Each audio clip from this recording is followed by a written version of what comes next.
The sun was high, the air warm, and the smell of grilled burgers drifted lazily through the breeze. I had invited a handful of friends and family over for a summer get-together on my property, the crown jewel of which was my private stretch of lakefront. Kids squealed as they jumped off the dock, the grown-ups lounged in folding chairs with drinks in hand, and someone had even brought a guitar. It was shaping up to be one of those idyllic, memory-making afternoons. For me, this lake access wasn't just a perk. It was the reason I'd bought this property years ago, outside of the neighborhood's HOA boundaries. Unlike most of the residents who had to go through shared access, my deed clearly showed that this piece of shoreline, all 200 feet of it, was mine. I thought it would just be a day of laughter and relaxation. But then came the sound of paddles hitting the water. Gliding toward us in a bright yellow kayak was Linda, though everyone called her HOA Karen.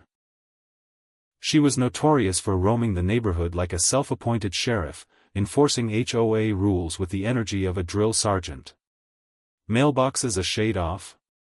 She sent warnings. A lawn unmowed for a week? Expect a fine. She had once even berated a neighbor for hanging the wrong color holiday lights. Now, she was heading straight toward my dock, her hat bobbing like a crown as she paddled with purpose. "Excuse me," she shouted, even before reaching the shore. "This is community property, and your guests," she made the word sound like an insult, "are not permitted to use the lake without HOA approval." My friends froze mid-conversation. A couple of them actually started gathering their things, unsure of whether they had broken some rule. The kids looked wide-eyed, half in the water, half out. And Linda sat there, smug in her kayak, clearly waiting for me to bow to her supposed authority. I strolled down to the dock slowly, deliberately, trying not to let my irritation show. "Linda," I greeted her politely. "What seems to be the problem?" She huffed. "The problem is that your guests are trespassing on HOA-controlled property. The lake is for residents only. If you want them to enjoy the lake, they'll need to leave immediately." I raised an eyebrow. "Trespassing? They're on my shoreline." She scoffed. "The shoreline is common property. You can't just host whoever you want here. Rules are rules." At this point, my guests looked increasingly uncomfortable, and that was the last straw for me. Linda thought she could barge in, bark orders, and ruin a perfectly good day. What she didn't realize was that she was standing, well, floating, on the wrong battlefield. I pulled my phone from my pocket and opened the PDF copy of my deed, something I'd saved years ago after closing. Walking down to the dock, I held the screen toward her. "Actually, Linda, this stretch of shoreline belongs to me. The property line runs 50 feet into the water. It's spelled out right here." Her smug expression faltered. She blinked at the screen, then back at me. That can't be right," she stammered. "The HOA manages the lake.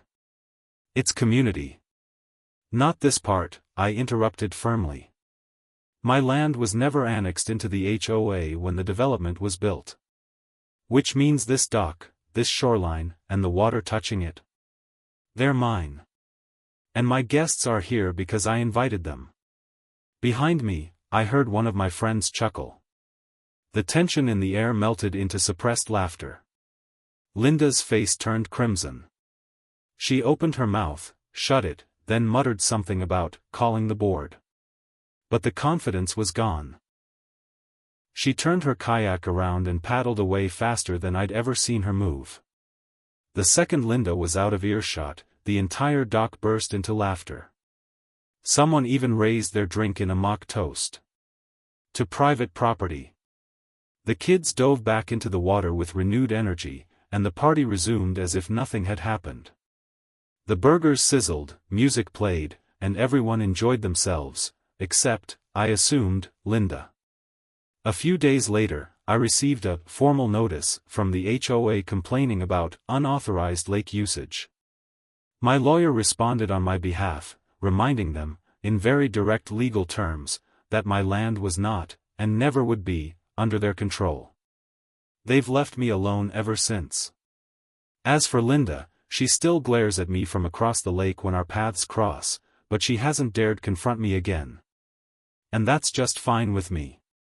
Because sometimes, the sweetest victory is watching an HOA Karen realize the rules she lives for don't apply everywhere.